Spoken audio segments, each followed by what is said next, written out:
Mun bar Stalin ne na ɗan tsawon lokaci kaɗan bayan da muka gama katse intanet na ƙasar Iran baki ɗaya, sai muka bar Stalin saboda tarko ne muka ɗana domin ya zama na cewa ya zama mana hanya mafi sauƙi da za mu bi diddigin mutanen da ake amfani da su wajen tada tarzoma da wajen tada husuma da kuma waɗanda ake tura ma kuɗaɗe domin su ci gaba da tada da tarzoma a ɓangarori da dama na sassan ƙasan game da zanga-zangan da aka yi a Iran. Wannan sanarwa ta fito daga bakin rundunar sojin Iran yayin da ta bayyana cewa an yi zargin su da katse wannan intanet na ƙasar Iran ɗin domin ɓoye gaskiya, yayin da aka umarci a buɗe network na Stalin daga Amurka.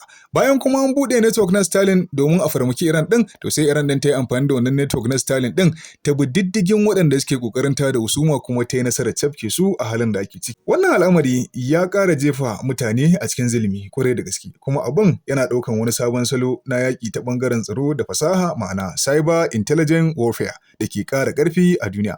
Da farko dai Iran tana ƙoƙarin aikewa ne da saƙo ga cikin gida ga kasashen waje. Ba su rasa iko akan komai ba, ba su rasa iko akan katse Stalin din ba tun da fari. Sun yi amfani da shi ne wajen tarko.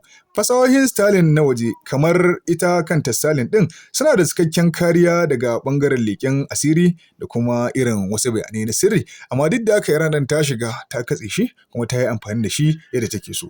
Stalin na amfani da encryption mai ƙarfi ƙwarai da gaske, kuma a ra'ayin masana gano ko bin diddiginsa wajen amfani da shi kai tsaye abu ne mai matuƙar wahala ƙwarai da gaske.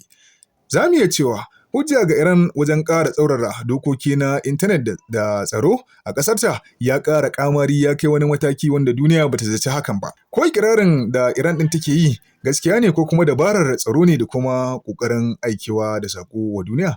Iran dai abin da take so mutane su fahimta cewa zakaranta ya kai tseko a halin da ake ciki yanzu, tunda network na Stalin ba ƙaramin gagarumin al'amari ba ne wanda ya girgiza duniya. Saboda haka ya sa Amurka ta jinkirta wannan farmaki da take shirin kaiwa Iran a halin da ake ciki yanzu. In har za su iya katse network na Stalin baki ɗaya, to ina ne ba za su iya katsewa ba kamar yadda masana suke gani a halin da ake ciki yanzu? Lallai ƙasar Amurka da ƙasar mamaya sun riga da sun gano cewa Iran fa a shirye take ta kowane ɓangare. Duk ta ɓangaren da suka bullo mata tana juyawa ya zama da cewa ta mai musu da martani.